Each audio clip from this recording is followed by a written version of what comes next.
Саламатсыздар ма, құрметті оқушылар? Бұл бейне сабақта біз физиканың Астана тестінен шығарған, яғни сол кітапшадан алынған бірнеше күрделі деп іздеп тапқан есепті шығаратын боламыз. Басқасының бәрі жеңіл есеп екен. Жалпы физика Эверест деген бізде курс бар, тоже курсқа қатысты есеп. Сонымен есептерді бастаймыз. Яғни әрбір есепке сәл уақыт бөліп, яғни просто шығарып бермей түсіндіруге тырысамыз барынша. Бірінші есеп былай, кванттық физикаға қатысты екен. Рубидий фотоэлементі үшін фотоэффектінің қызыл шекарасы 800 нанометр. Толқын ұзындығы 100 нанометр ультракүлгін сәулелердің әрекетінен ұшып шығатын фотоэлектрондар үшін тежегіш кернеу және астындағы тұрақтылар берілген. Қызыл шекарасы берілген, толқын ұзындығы берілген және тежегіш кернеу табу керек. Болды. Яғни осы үш сөйлеммен түсіндіруге болады.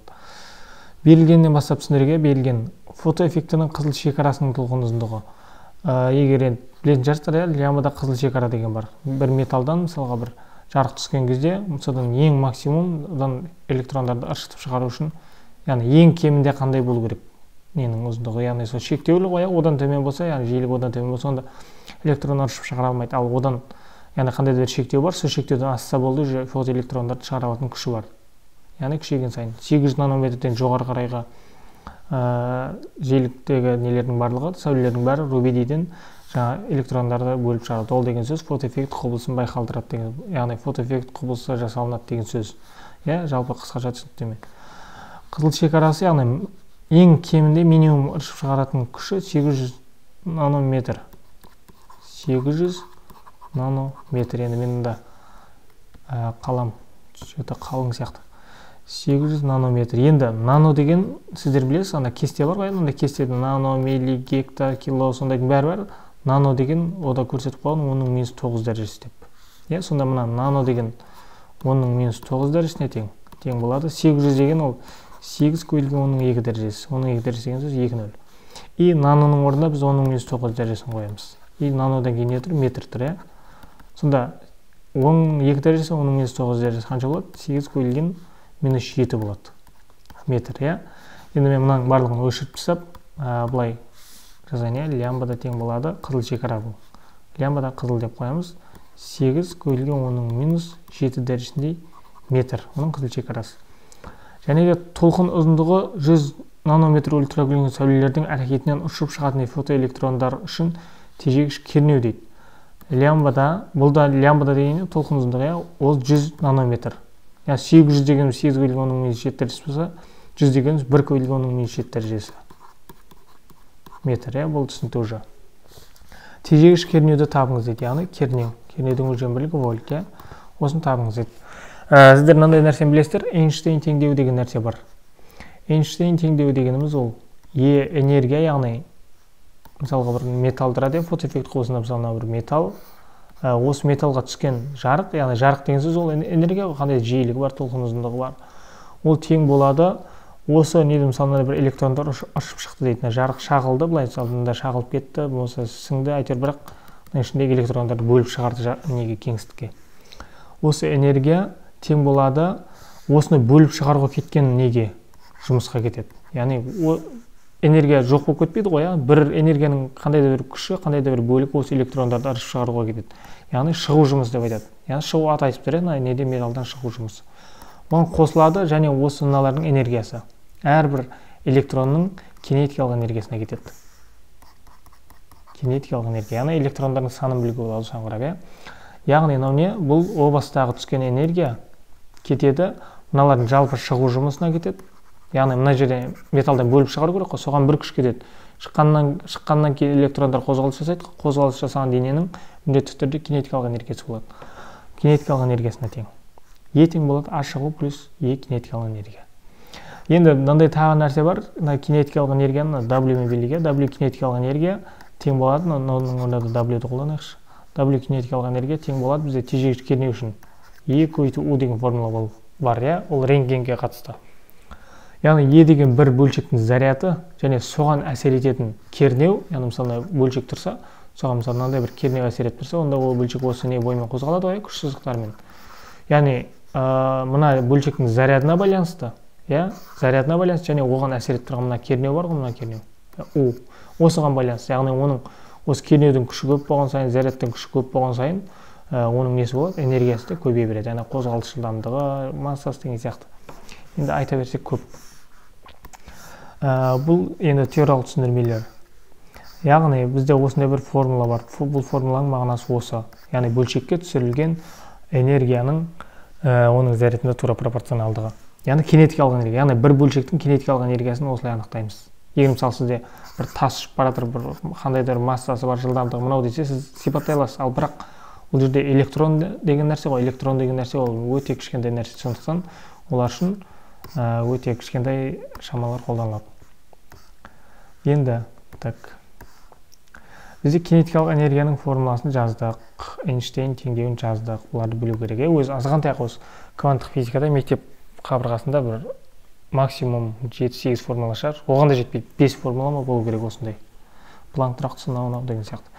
Енді мынаның әрқайсысын қалай табамыз? А шығу жұмыс. А шығу жұмысының формуласы мынау. Бұл да энергия ғой. Бұның да өлшем бөлігі джоуль, мынаныңқы да джоуль, үшеуіңкі де джоуль. Тең болады. Бұл H планк тұрақты, ол әрқашан тұрақты, көбейту неу қызыл шекара. Яғни жиіліктің қызыл шекарасы. Бұл жиілік толқын ұзындығы деген бір нәрсе, тек жиілігі деген оның жылдамдығы, мынау несі деген сияқты ғой. Мына жиіліктің өзінің формуласы бар жеке. H-ты жаза тұрайық. H көбейту жиіліктің орнына не жаза болады? Жылдамдықты бөлеміз толқын ұзындығына. Бұл механикалық тербелістер деген тақырыпта бар. Ол V бөлінген лямбда тең болады бізде неге? Нью жиілікке. Жиіліктің өлшем бөлігі герц. Яғни бізде V деп жылдамдық болғанда бізде не ғой? Яғни электромагнит толқынның жылдамдығы ол ненің жарқын жылдамдығына тең деп есептеген. Сол себепті де оны электромагнит толқын деп айтамыз жарықты. Яғни V жарқын жылдамдығы тұрақты S деп алынған, табиғаттағы шектік жылдамдығы, бұдан асатын жылдамдығы жоқ деп есептелінеді. Осы формула. А шығу жұмысының формуласы да осы. Ал мына энергияның да формуласы осы. Бұл энергия неге тең еді? Бұл Планк несінен формуласынан H нью. Ал нью дегеніміз ол жаңа айттық, бұл С бөлінген лямбда. С бөлінген лямбда. Сонда біз ана формуланың орнына мынаны және мынаны қойып шықсақ не болады екен? Бізде қандай бір ұзақтау формула қорытылып шығарады. Яғни бізге білу керек осы үш формула. Мына Е дегеніміз, яғни о бастағы түскен энергия неге тең болады? H С бөлінген лямбда тең болады. Одан кейін теңдікті қойдық, міне мынау тең сол. А шығу жұмысы. Шығу жұмысы формуласы қандай? H С бөлінген лямбда. Яғни нью қызыл шекара болған екен, лямбда да қызыл шекара болады. H С бөлінген лямбда қызыл шекара. Қосылған. Кинетикалық энергия деген ол формуласын осыған жаздық. Е У. Енді бізде H бар, С, екеуі де тұрақты, Е де тұрақты, бізде тұрақты шама бәрін беріп қойған. Лямбда бар. Ал лямбда қызыл шекара ол да бар. Бізге не табу керек? У-ды табу керек. Болды, все, формула дайын. Енді тек қорыту қалды. Қорытқанда негізі бұлай нәрсе, мынадай нәрсе бар. Тұрған жерде сандарды орнына қойып әкеп, қосуды қойып, Ені қойып, У-ды қойсақ болады. Осылай есептеуге болады. Болмаса, мына формуладан У-ды өрнектеп алсақ болады. У-ды өрнектеп алу, яғни У-ды бөліп алу. Не болады? Мысалы, H С бөлінген лямбда қызыл шекараның теңдіктің келесі теріс таңбамен өтсек, Е У қалады осы жерде, тең болады. H С бөлінген лямбда қызыл шекара теңдіктің келесі минус У өтті. Бірінші мынау тұрады бізде. H С бөлінген лямбда, одан кейін H С бөлінген лямбда қызыл шекара минус У өтеді. H С бөлінген лямбда қызыл шекара. Екеуінде де H С бар, екеуінде де H С-ны жақшаналына шығарсақ не болады? H С-ны жақшаналына шығарсақ 1 бөлінген лямбда минус 1 бөлінген лямбда қызыл шекара. Тең дейік, мына тақтаға бір немдеп жазайық.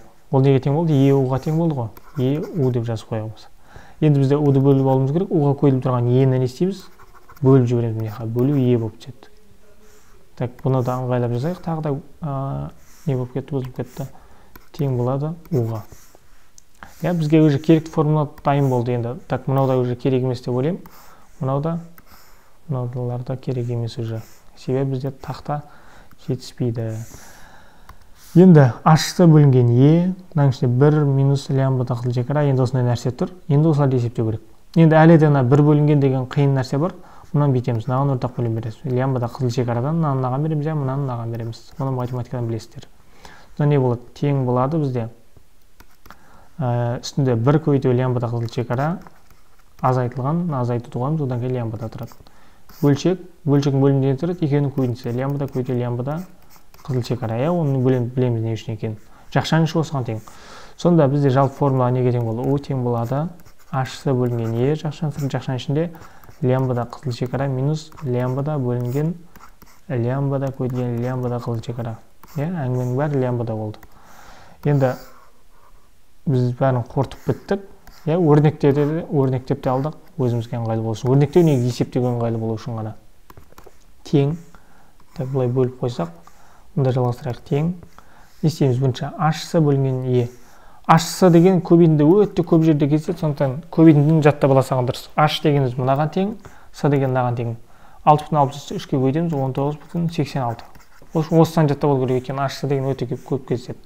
Қайта көбейтіп өтпес үшін 19,86 жаттап алу керек. Ал дәрежені ұмытпайсыз. -34 плюс 8. Бөлген қанша болады ол? -34-тен 8 азайтсақ, 8-ді қоссақ деп айтсақ болады, 24. -24 болады. Бөлген E 1,6 көбейтілген оның -19 дәрежесі. Жақшаның ішінде не бар? Қызыл шекарадан мынаны азайтамыз. 8 көбейтілген оның -7 дәрежесінен 1 көбейтілген оның -7 дәрежесін азайтасыз. 8-ден 1 азайтсаңыз шығатыны 7 шығады бізде. И дәрежені сол күйі жазамыз, онда білеміз уже деп есептейміз еді. Лямбда көбейтілген лямбда қызыл шекара. Екеуінің көбейтіндісі. 8 көбейту 1, ол 8-ді береді. Оның -7 дәрежесі көбейту оның -7 дәрежесі, ол -7 мен -7 қосылса -14 болады. Енді не істейміз? Енді 19,86 1,6-ға бөлеміз. Өзде шу керек. 12,4 көбейтілген, оның -19 дәрежесі ғой, үстіне плюс 19 болып шығады, 24-тен азайтылады. Қанша болады? Мен мұнда плюс 8 дәреже -34-на 26 болады екен, қателесіп кетіппін.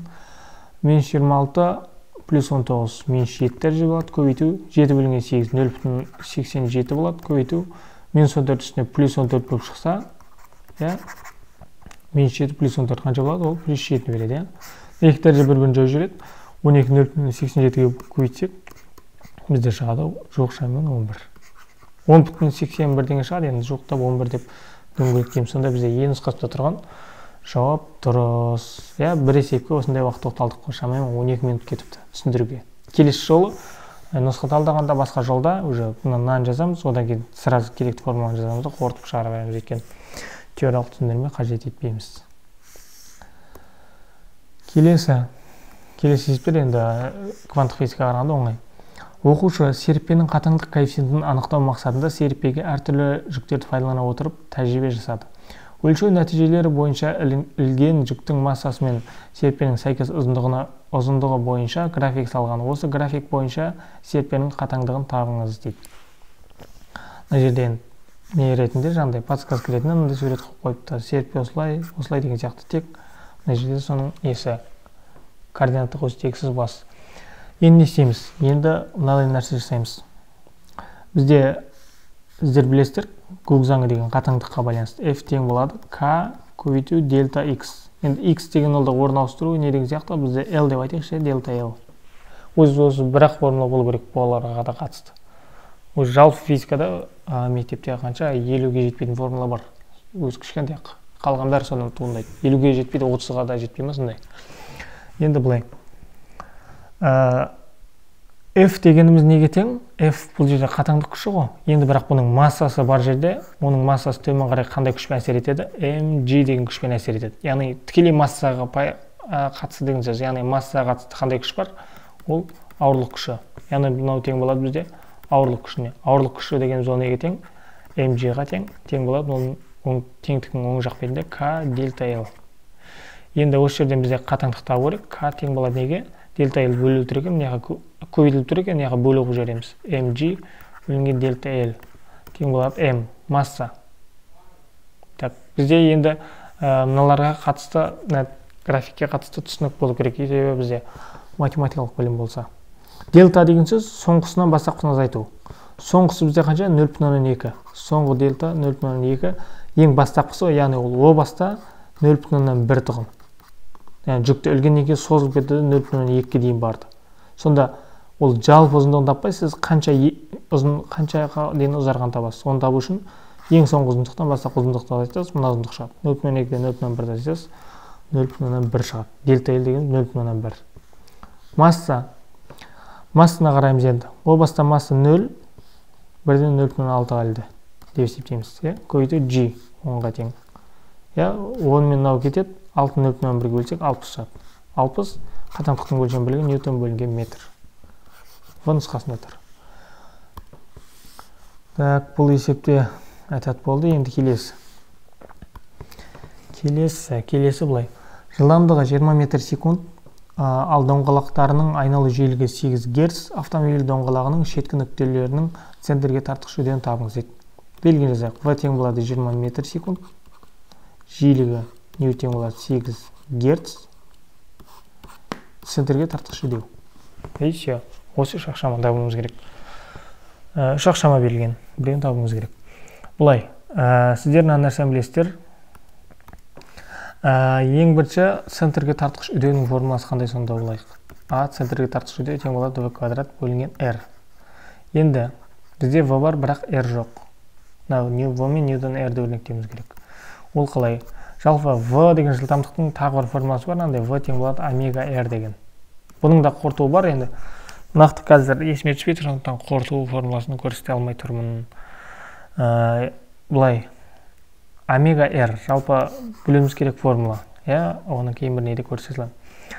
V деген омега r-ға тең, v квадрат дегеніміз осы екеуін қойып квадраттаймыз деген сөз. Ол кезде жеге квадратталып, омега квадрат, r квадрат болады.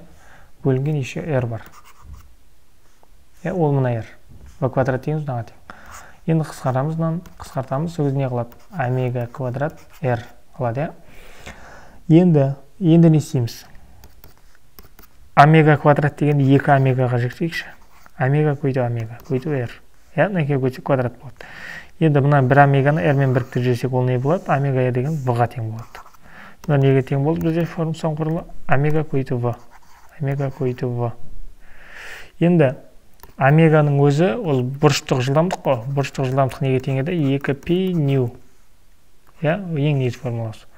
2π нью. Және нью деген сөздің өне жиілік. Өйті v бар. Болды. Сонда бізде ең соңғы қорытып шығарған формуламыз. Бізде неге тең болды? А тең болады 2π нью омегаға тең болды. Осы формула тең болды. Бізде нью бар. Омега деп ол v деген сөз оны жатасып кетіп. 2π нью v. Жылдамдық бар, нью бар, пи деген тұрақты шама. 2 итак көрсетіп бір 2 деп. Ол центрге тартқыш үдеу табуымыз керек. Ең басты центрге тартқыш үдеудің формуласы мынау. Осыдан ары қарай сіздер қорытып жіктеп кете беруіңізге болады. Яғни формуланың бастауы осы болу керек. Міндетті түрде басқа үдеуді алып қойып жүріп керек жоқ. Тең 2 көйті 3/14 пидің мәні. Нью дегеніміз ол бізде көрсеткен 8 деп. В деген ол 20 деп. Бәрін көйтсек, бірден айта салайын, 1008 ба, осында бірден шығады. Метр бөлінген секунд квадрат. Ол 1000 метр деген сол жоқшаның 1 километр. Метр бөлінген секунд квадрат. Ол оның үдеуі. Бұл есеп бітті. Түсінікті шығар деп ойлаймын. Енді келесі есеп. Келесі бізде неге қатысты? Бұл молекулалық физикаға қатысты. Молекулалық физика, оның ішінде термодинамика деген бөлім бар. Соған қатысты есеп. Идеал жылу машинасында қыздырғыштан алынатын әр килоджоуль энергия есебінен 500 джоуль жұмыс атқарылады. Егер тоңазытқыш температурасы 280 кельвин болса, машинаның пайдалы әсер коэффициенті мен қыздырғыштың температурасын табыңыз дейді. Бұлай. Нарда қарайтымызға бір сөзді немен көрсетіп қойған. Бір яғни берілетін шаманы сөзбен көрсетіп қойған. Әр қыздырғыштан алынатын энергия, Q энергия бізде килоджоуль. Әр килоджоуль деген сөз, яғни әрбір 1 килоджоуль деген сөз, 1 килоджоуль. Кило деген сөз, қарайтымызға кило деген ол 10-ның 3 дәрежесі, яғни 1000 деген сөз, 1000 джоуль. Есебінен 500 джоуль жұмыс атқарылады. А тең болады 500 джоуль. Егер тоңазытқыштың температурасы, бізде Карнот цикл деген формула бар ғой, мынандай. Т1 минус Т2 бөлінген Т1 деген сөз білетін болсаңыз. Осы жерде Т2 деген не? Т1 деген мынау қыздырғыштың температурасы, Т2 тоңазытқыштың температурасы. Яғни біз білеміз Т2 тең болады 280 кельвин деп.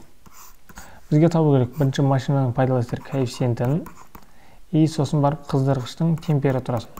Яғни тоңазытқыш Т2 болса, қыздырғыш Т1 болады. Енді не істейміз? Енді так мына жерлерді тазалау керек болып тұр. Енді былай жасаймыз. Пайдалы әсер коэффициентін табатын бірнеше формула бар. Біреу мынандай: тоңазытқышқа қыздырғышқа берілген жылу азайту, тоңазытқышқа берілген жылу және оны қыздырғыштың температурасы, қыздырғышқа берілген жылуға бөлеміз. Тағы бір формуласы бар. Қыздырғыштың температурасынан азайтамыз тоңазытқыштың температурасын, оны бөлеміз қыздырғыштың температурасына. Тағы бір формуласы бар. Жалпы қыздырғышқа берілетін жалпы атқарылатын жұмыс және қыздырғышқа берілетін энергия. Осындай формуласы бар. Үш формуласын жазып шықтық. Ал неде? Механикада ол бөлек, а пайдалы жұмысты толық жұмысқа бөлеміз деген ол уже бөлек. Неде? Бұл термодинамикада негізгі осы үшеу көрсетіледі. Болды, осы үшеуін ары қарай қортасыз. Осы үшеу ақ беріледі мектепте, менің ойымша. Енді не істейміз? Енді бізде қараймыз. Берілетін энергия және жұмыс бар. Жұмыс деген А, яғни бізге керек мына формула. Яғни бізге керек формула не тең болады? А бөлінген Q деген сөз. Енді мынаның барлығын өшірейін мен. Түсінікті болса өшіреміз. Мынаны да өшіреміз. Енді А бөлінген Q деген формула бар. Бізге осы жерде не табуымыз? Мына Q табуымыз керек. Тең болады. А дегеніміз ол атқарылған жұмыс 500-ге тең. Q оның үштері, не болса 1000. Яғни астындағы санның үстіндегі сан жартысы болса, онда ол 0,5 деген сөз. 0,5 деген сөз коэффициент қой, бірден кіші болды, дұрыс. Яғни бұл дегеніміз 50%. 100% дегендер көйт жүрмей-ақ. Осылай 0,5 шықты ма 50%, 0,7 шықты ма 70% деп түсіну керек. 50% емес жауаптарды сызып тастаймыз. Өйстіп табуға болады енді. Нені таптық? Біз жаңа бір формуланы жаздық, тағы бір. Т1 минус Т2 температураға байланысты бөлінген Т1 деген. Осы формуланы былай өрнектесек болады ғой, так не тең болады 1 минус Т2 бөлінген Т1 деп. Мынаған Т1-ден ортақ бөлім береміз. Сол кезде Т1 минус Т2 болады, и бөлімде Т1 болады. Осылай өрнектеуге болады. Енді бірақ қайта-қайта Т1-де өрнектей бермес үшін осылай бір азайту деп алған дұрыс. Так, мына шығарып қойғанымызды да өшірейік. Тақтаны осындай бір дұрыс пайдаланамайтын әдетім бар. Мына аяқтар мысалы бос қалды. Неу деген неге тең? Біз жаңа таптық 0,5. Тең болады, мына 1 бар, минус Т2 дегеніміз ол 280 бөлінген Т1. Енді осы жерін Т1 табымыз керек. Енді мынаны теңдіктің келесі бетіне өткізсек, 0,5-ті теңдіктің тағы келесі бетіне өткізсек, не болады? 280 бөлінген Т1 тең болады, 1 бар, 0,5 неға минус болып өтті. Бірден азайтылса 0,5 болады. Бір азайтын 0,5, ол 0,5-ге тең. 280 Т1-ге бөлеміз, яғни Т1 дегеніміз 0,5 шығу үшін 280-нен 2 есе көп болу керек. Ол 560 кельвин. 50%-да 560 кельвин деген бізде Д нұсқасында тұр. Енді бізде жауабы шықты. Әрбір есепке шамамен 4 есеп талдауға 23 минут кетіпті. Енді бізде жаңа сабақтың басында көрсетіп кеткендей, мынандай Эверест деп ат қойып қойғанбыз, яғни ең биік шыңға жететіндей. Осындай курстың аты бар физикадан. Яғни біз егер дәл қазір түсіндіріп шықтық мен барынша, егер осы түсіндіру тәсілі ұнаса, яғни сіз осыдан бірдеңе түсініп кетсеңіз, яғни біз дәл бүкіл физиканы түсіндіріп шықсақ, сізге мектепте өтілген бүкіл физиканы түсіндірсек, онда сіз физикадан отличник боласыз деген сөз. Сіздерге менің ұсынысым, Эверест деген курс бар физикадан, өте арзан бағасы, жазылыңыздар. Дәл осылай бүкіл тақырып түсіндіреміз. Бірақ бұл жерде біз бір 4 есеп алдық, тек есептерді алдық. Ол жерде бір тақырып алып, бір тақырыпқа түсіндірмей жүргіземіз. Сосын сол тақырыпқа қатысты есептерді алдаймыз, үй жұмысын береміз. Үшін сізге не бере аламыз, соның бәрін береміз ғой, тек үйретудің қамын жасаймыз. 30 балдан асыруға мүмкіндік болады. Мынау әжептәуір күрделі есептер, ОТО-ның ішіндегі 5+, ол нұсқалар енді әжептәуір күрделі олар. Ал ОТО-дағы ең қиын есептер типа осындай есептер. Осылардың барлығын нақты түсініп шықсаңыз, уже 39-40 балда оңай ала аласыз. Сонымен Сабақ ұнаса сау болыңыздар, лайк басыңыздар, түсінбеген сұрақ болса комментарийге жазыңыздар. Міндетті түрде жауап беремін.